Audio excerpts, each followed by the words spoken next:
고린도전서 9장 11절 제가 읽겠습니다.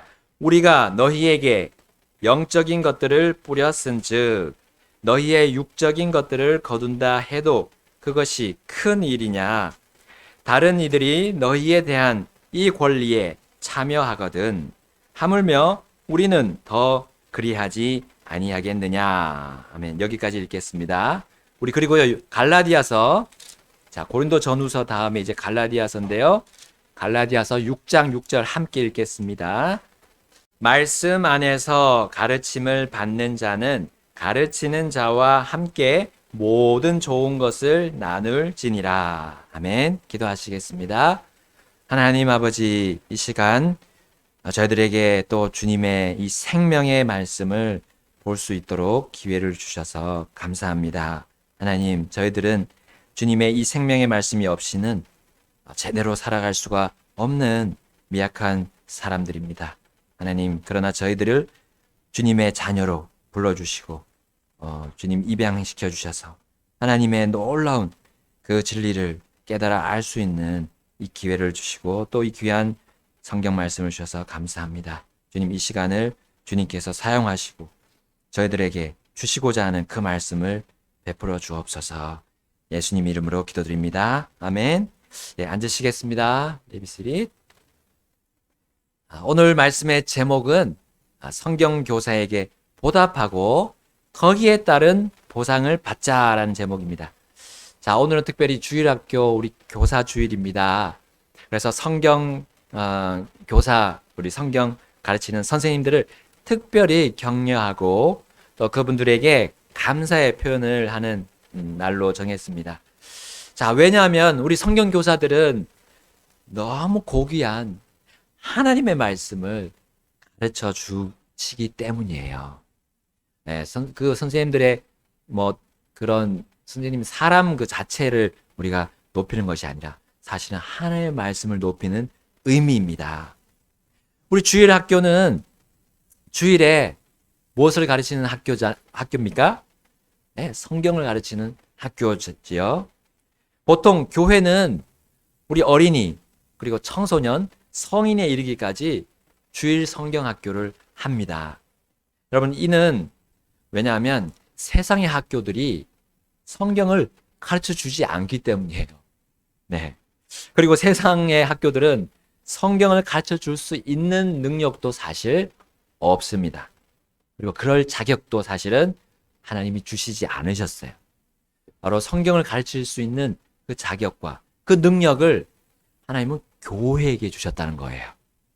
자, 우리 마태복음 28장 19, 20절 제가 읽겠습니다. 그러므로 너희는 가서 모든 민족들을 가르치고 아버지와 아들과 성령의 이름으로 그들에게 침례를 주며 무엇이든지 내가 너희에게 명령한 모든 것을 그들에게 가르쳐 지키게 하라. 보라, 내가 세상의 끝까지 항상 너희와 함께 있느니라 하시니라. 아멘. 자, 예수님께서는 이 구원의 복음을 가르치고 또 구원받은 자들에게 모든 주님의 명령을 가르치는 임무를 교회에게 주셨습니다. 우리말로 여러분 교회의 그 교자를 보세요. 교자, 이제 한자로 보게 되면 가르치다는 의미잖아요. 가르칠 교자입니다. 그래서 이 주님의 모임이 이 교회인데 이 교회가 주님에 대하여 이 성경에 나온 대로 가르치는 모임이 바로 이 교회라는 것이죠. 자, 하나님께서 교회를 세상에서 구별하셔서 모이게 하셨습니다. 그리고 자신의 말씀을 모든 사람들에게 가르치는 일을 맡기신 거예요. 오늘은 주님께서 이같이 고귀하고 중대한 일인 이 성경을 가르치는 일과 함께 우리 이 성경 교사에 대해 깊이 또 한번 생각해 볼 수 있는 기회를 하나님께서 오늘 주신 겁니다. 자, 가르치고 배우는 일, 이것은요 세상 사람들도 아주 중요하게 생각합니다. 우리 지금 초등학교, 중학교, 고등학교가 있고 또 나아가서 대학교도 있습니다. 예, 대학교 이제 이상으로 대학원도 있잖아요. 예, 이 현재도 그렇지만 사실은 과거에도 학교들이 있었음을 우리는 뭐 역사적인 문서들이나 이제 고고학적인 그런 발굴을 통해서 우리는 봅니다. 역시 우리 예수님 당시에도 그런 가르치는 부류들이 있었잖아요. 유대교 안에서도, 예, 우리 유대교 안에서도 뭐 가말리엘, 예, 우리 바울 시대에도 가말리엘 학파가 또 있었고, 또 우리 그리스 그 문화권 안에서 그런 학파들이 스토아 학파든지 뭐 여러 학파들이 있었어요. 그러니까 학교들이 있었고 가르치고 배우는 일들이 언제부터 있었습니까? 우리 사람이 이 땅에 있은 이래로 지금까지 있어 왔다는 것은 우리가 그 누구도 부인할 수가 없을 것입니다. 여러분, 사람이 이제 태어날 때 이 세상에서 모르고 태어납니다. 아무것도 모르고 태어나요. 그런데 이제 부모로부터, 먼저 태어난 부모로부터 그 가르침을 다 배웁니다. 네, 그래서 여러분, 우리 선생님이란 말이 사실 먼저 태어났다는 말이잖아요. 우리 한자로 보면. 그래서 먼저 태어난 분들이 그 뒤에 태어난 사람들을 가르치고, 또 뒤늦게 태어난 사람들은 먼저 태어난 분들에게 배우는 것은 너무나 당연한 이치라는 것이죠. 자, 그래서 우리는 넓은 의미로 그런 선생의 의미를 볼 수가 있고요. 또 먼저 태어난 사람, 또 뒤에 태어난 사람에 대한 이런 것을 통해서 우리는 이 사람은 역시 가르치고 배우는 것이 기본적인 일이다라는 거죠. 그리고 아주 중요한 일입니다. 또한, 자, 가정에서는 부모가 가르치고요. 또 학교에서는 교사가 가르치고요. 또 사회에 나가게 되면 또 우리 국가적으로는 보통 이제 어른들이 중요한 위치에, 또 권위의 위치에서 가르치고 또 지도를 하면서 관리를 합니다. 이와 같이 가르치는 일과 배우는 일은 인간의 삶에서 매우 자연스러운 체계이며 기본이며 또 본질적인 그런 인간의 삶입니다. 그래서 우리 교학이라고 하죠. 교학. 가르치고 배우는 거. 이것이 없다면 인간 사회가 지금까지 이 삶이 지속될 수 없었던 것이죠. 자, 이 땅의 지식들에 대해서 이 교학이라는 게 있다면, 또한 우리는 더 높은 지식, 그리고 더 높은 지혜가 이 하늘에 하나님께서 우리에게 주고 계시고 가르쳐 주고 계시고 또 우리는 배우게 되었다는 것, 이거 너무나 귀한 진리 중에 하나이고 원리 중에 하나입니다. 우리는 성경을 가르치고 배우는 일이 얼마나 중요하고 귀하다는 거, 우리 어떻게 우리가 또한 행동으로 표현할 수 있을까요? 특별히 바울은 고린도 교회와 갈라디아 교회, 갈라디아에 있는 교회들에게 그 가르치는 자에 대한 예우를 해야 한다는 것을 가르쳐 주시면서 알려주십니다. 자, 오늘 아까 읽었던 고린도전서 9장, 그 9장 11절 앞에 나오는 9장 7절을 우리 같이 보겠습니다. 어느 때고 누가 자기 비용을 들여 전쟁에 나가느냐? 누가 포도원을 만들고 그것의 열매를 먹지 아니하느냐? 누가 양떼를 먹이고 그 양떼의 젖을 먹지 아니하느냐? 여러분, 고린도 교회에 한 가지 또 문제가 있었어요. 그 문제는 이 말씀을 가르치는 자들, 이 교회 권위자들에게 예우를 하지 않았던 거예요. 할 수 있는 상황임에도 불구하고, 할 수 있는 여건이 하나님께서로부터 주어졌음에도 불구하고 그들은 하지 않았던 모양입니다. 그래서 바울은 그들에게 올바른 하나님의 진리를 가르치는 의미로 이 편지에 이 부분을 담았습니다. 여러분, 바울은 심지어 이제 모세의 율법도 언급하는 장면이 이제 9절에 나옵니다. 9절 제가 읽고 10절 함께 읽겠습니다. 모세의 율법에 너는 곡식을 밟는 소의 입에 마개를 씌우지 말라 하고 기록되었나니 하나님께서 소들을 위해 염려하시느냐? 10절 함께 읽겠습니다. 아니면 전적으로 우리를 위해 그것을 말씀하시느냐? 틀림없이 이것은 우리를 위해 기록되었나니 밭을 가는 자는 소망 중에 갈며 소망 중에 타작하는 자는 자기의 소망에 참여하는 자가 되어야 마땅하니라. 아멘. 아멘. 자, 교회 안에서 가르치는 그 수고를 하는 자들에게 당연히 먹을 것이 주어져야 합니다.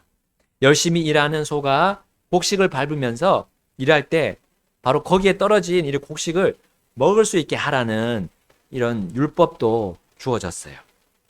자, 그래서 우리 교회는 이제 어린이 이 주일학교에 그런 필요한 그런 비용을 우리 교회가 이제 조금 여건이 돼서 담당을 하고 있습니다. 매우 지극히 당연한 일입니다. 자, 성경 교사가 이 영적인 부분을 성경으로 가르치는 그 수고에 대해서 교회는 알아주어야 한다는 거죠. 그래서 육적인 것을 거두게 함이 아주 당연한 것입니다.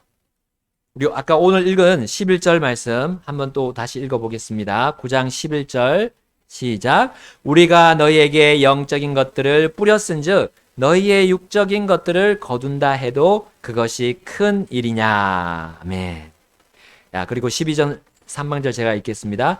다른 이들이 너희에 대한 이 권리에 참여하거든 했습니다. 자, 여기 다른 이들이 나오는데요. 이 다른 이들이라 함은 바로 우리 세상의 지식이나 지혜나 삶의 방편을 가르치는 세상에 있는 교사를 말합니다. 우리 세상의 교사는 뭐 선생님이 있고 또 우리 강사님들도 있고 이제 교수님들도 있습니다. 자, 그리고 또한 이제 12절 거기 보면 그들이 너희에 대한 이 권리에 참여한다 했어요. 이 권리에 참여한다는 이 말은 자, 이제 고린도 교회가 이 세상의 지식, 지혜, 삶의 방편을 가르치는 분들의 수고는 인정하고 존중하고 그런 어떤 감사의 표현을 한다는 말이죠. 다시 말하면 이 고린도 교회에 속한 사람들은 세상의 그런 교사, 강사, 교수님들이 당연히 그렇게 보수를 받는 것을 생각합니다. 네, 세상의 교사들의 그런 입에 마개를 씌우지 않고 곡식을 먹는 것이 당연하다고 생각하는 거예요. 또 세상의 교사들이 필요한 대로 그런 비용을 그들이 지불을 합니다. 또한 그들이 수고한 대로 열매를 받게 하죠. 그리고 그 삶을 꾸려가도록 하는 것이 아주 당연하다고 생각합니다.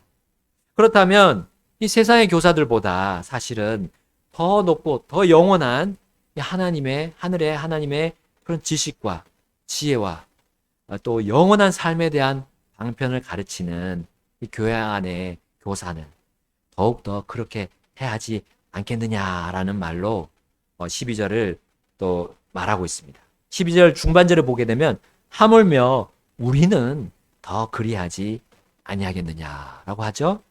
자, 이 말씀이 바로 그와 같습니다.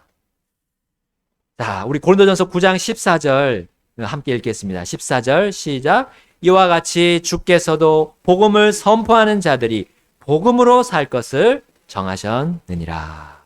그렇습니다. 이것이 바로 하나님의 뜻이죠. 영적인 것들을 가르치는 교사에 대한 수고에 우리는 감사의 표현을 해야 하는 것을 하나님은 너무나 당연하다고 생각하시는 겁니다. 자, 이 땅의 교사들에게도 우리가 그렇게 하기 때문이에요. 그래서 우리 회사에서는 봉급을 받습니다. 그러나 우리 교회에서는 우리 목회자나 또 이런 직분을 맡은 전임 사역을 맡은 분들이 사례를 받습니다. 이 사례라는 것은 감사의 표현이죠. 감사의 표현으로 사례를 받게 됩니다. 자, 목회자는 주님께서 맡기신 양떼이자 이 교회인, 이 교회로부터 사례를 받습니다. 양떼는 또한 하나님께로부터 봉급을 받는 것이죠. 이것을 바로 또 그 양떼들은 하나님께 다시 돌려드리는 겁니다. 그리고 하나님께서는 교회에게 이러한 재정적인 지원을 채워주시면서 그 채워주신 대로 목회자에게 사례를 할 수 있도록 하시는 거예요. 고린도 교회가 이 부분이 조금 미약했던 모양입니다. 형편이 되는데도 이제 못했던 거죠. 안 했던 거죠. 모르고 몰랐을 수도 있고 또 그런 부분을 좀 등한시했을 수도 있습니다. 자, 이렇게 할 때 이 기본적인 원리를 우리 교회가 따라갈 때 그 교회의 기초가 든든히 서게 될 겁니다. 그리고 주님께서 더 크고 더 고귀한 일들을 맡겨주시는 거예요. 왜냐하면 이 작은 일처럼 보이지만 이거는 기본적인 일이기 때문이에요. 우리 기본적인 일, 이 작은 일에 신실하면 하나님은 더 큰 일과 더 고귀한 일들도 맡겨 주십니다. 왜냐하면 그 일을 할 수 있는 신실함이 그들에게 보이기 때문이에요. 자, 인간 삶에서 가르치고 배우는 일은 기본입니다. 이 기본인 동시에 그것에 대한 보상도 자연스럽게 따라온 것도 아주 기본적인 것이죠. 자, 여러분, 우리는 또한 선교사님들에게 우리의 지원하는 의미로 보통 선교금을 보내드립니다. 한편으로는 이 선교금이 복음을 위해서 수고하는 그분들의 노고에 감사하는 의미도 사실 담겨 있는 거예요. 예. 그래서 내가 가서 그 멀리서 가서 사역할 수 없지만 그 먼 곳에 그분들이 가셔서 전임으로 가셔서 사역을 하시는 것에 대해서 내가 감사하는 표현을 하는 겁니다. 그 복음을 전하시는 거 내가 가서 전해야 되지만 그분들이 가서 전하는 거에 대한 감사의 표현이 여기 또 선교 헌금에 담겨 있는 거예요. 자, 우리는 전임 사역자에 대한 또한 그런 소식을 들을 때 특별한 그런 영적인 가르침과 격려와 도전도 받게 됩니다. 우리 선교사님들이 특별히 그 기도 편지를 보내주시잖아요. 그 소식, 그 사역에 대한 정말 주님의 일을 하시고 거기에 대한 열매를 또 거두시는 장면들이 우리에게 들릴 때 얼마나 감사합니까? 또 우리가 또 도전을 받고 함께 또 하나님의 일에 더 고무되고 격려를 받는 일이 함께 진행이 되는 거예요. 자, 그래서 우리가 11조와 각종 헌금들을 주님께 이 정기적으로 또 신실하게 드리게 되면 우리 또 뭐 담임 목사님이나 또 선교사님과 또 우리 미자리 교회 그 목사님들이 근심하지 않고 이 주님의 사역에 몰두할 수 있는 거예요. 그리고 그 무엇보다도 중요한 지식과 지혜인 이 하나님 말씀, 이 성경을 전하시는데 충실하게 또 열의를 다해서 열심으로 더 하실 수 있게 되는 겁니다. 이 귀한 주님의 사역을 우리가 도울 때 우리는 그분들을 통해서 일하시는 하나님의 역사들을 보고 더욱 감사할 수 있게 되는 거예요. 여러분, 내가 주님께 드린 11조와 헌금들은 이 영적인 사실 수업료와 같습니다. 영적인 수업료예요.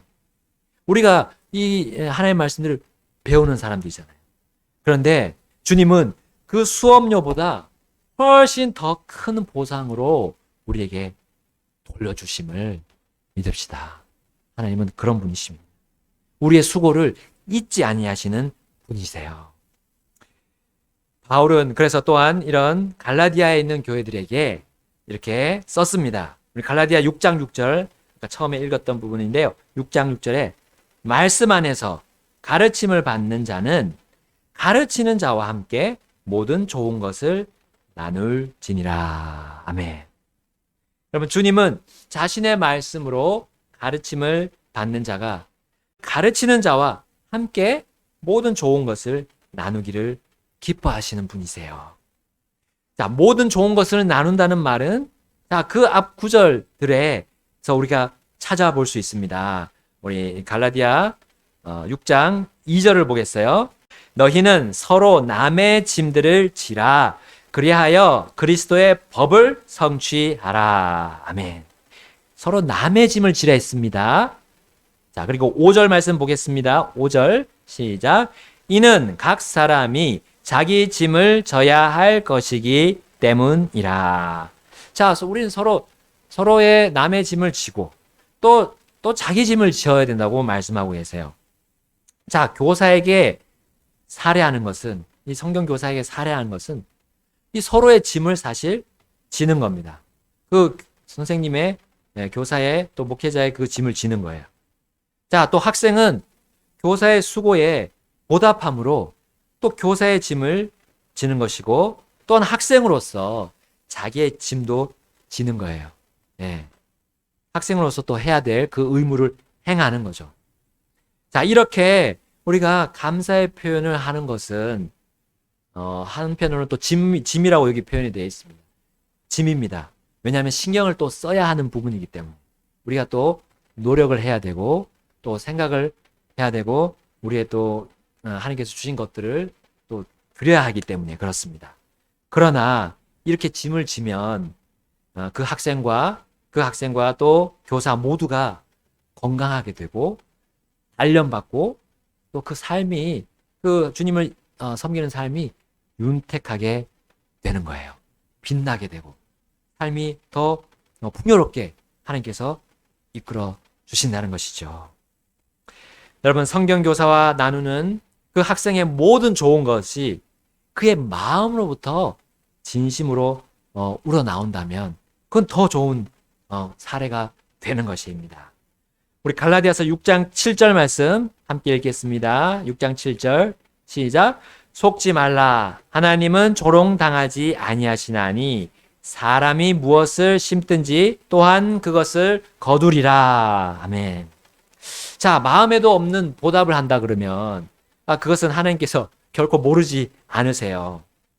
그러나 성경 교사에게 보답할 때 우리는 바른 마음으로 할 때, 올바른 마음으로 정말 이것이 하나님께서 원하시는 부분이고 하나님께서 기뻐하시는 것을 내가 한다는 생각으로 그 믿음으로 할 때 그것은 우리가 하나님께서 받아주시고 또한 거기에 대한 보상을 우리 하나님께서 주실 것이라는 말씀이죠. 자, 이거 왜냐하면 이 일은 성령에게 심는 것이기 때문에 성령. 우리 그 다음 구절 보겠습니다. 6장 8절. 갈라디아 6장 8절입니다. 자, 함께 읽겠습니다. 시작. 자기 육신에게 심는 자는 육신으로부터 썩는 것을 거두되 성령에게 심는 자는 성령으로부터 영존하는 생명을 거두리라. 아멘. 이것이 문맥적으로 지금 연결되어 있습니다. 갈라디아 6장을 보면 문맥적으로 쫙 연결되어 있어요. 전혀 다른 주제가 아닙니다. 자, 우리 교회가 이제 올 한 해 이 명령대로 우리 각자가 순종하고 함께 주님께 복종하게 된다면 하나님 어떤 보상을 주실까요? 우리 모두에게 이대로 우리가 육신의 그런 마음으로 하는 게 아니라 억지로 하는 것이 아니라 우리 성령에게 충만한 상태에서 성령 충만한 상태에서 우리가 할 때 우리 각자는 질적으로 성장하게 될 거예요. 하나님이 우리를 성장시켜 주시고 믿음이 자라고 또 신앙이 자라고 우리가 영적으로 강건하게 될 것입니다. 그리고 또 한 가지가 그렇게 되면 하나님께서 양적으로도 주신다는 거예요. 우리 어떤 교회들은 보니까 굉장히 사람들이 우리보다는 많은 것처럼 보여요. 근데 물론 이제 여기 뭐 대형 교회라고 하는 교단에 그 수천 명씩 오는 교회들을 보게 되면 모르겠어요. 그 안에 들어가서 우리가 보면 정확하게 알 수 있겠지만 뭐 많은 구설수들이 이렇게 난무를 합니다. 그건 이제 중심이 제대로 안 되어 있을 수도 있어요. 이러한 기본적인 하나님의 말씀에 따르는 것들이 안 돼 있지만 또 다른 육신적인 방편으로 숫자가 늘어날 수 있습니다. 충분히 그럴 수 있더라고요.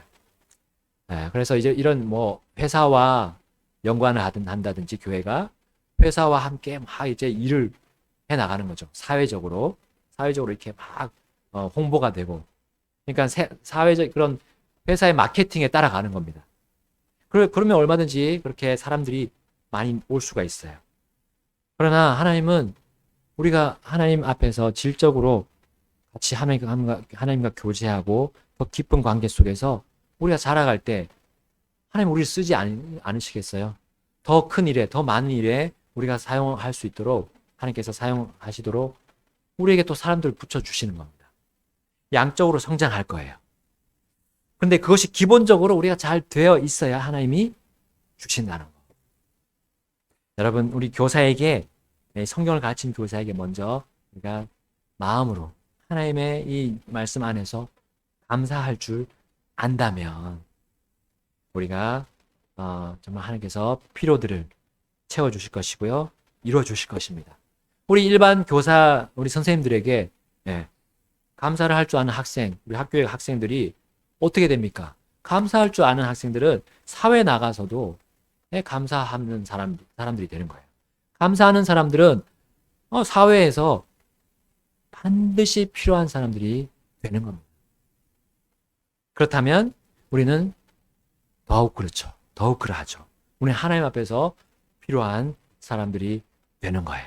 또 영원히 남는 하나님의 일에 우리가 더욱 쓰임받고 또 우리 강릉 믿음 신령교회가 더 쓰임받게 될 것입니다. 우리 다 같이 하나님 앞으로 나가셔서 결단하는 기도 드리겠습니다. 우리 각자 드리겠습니다.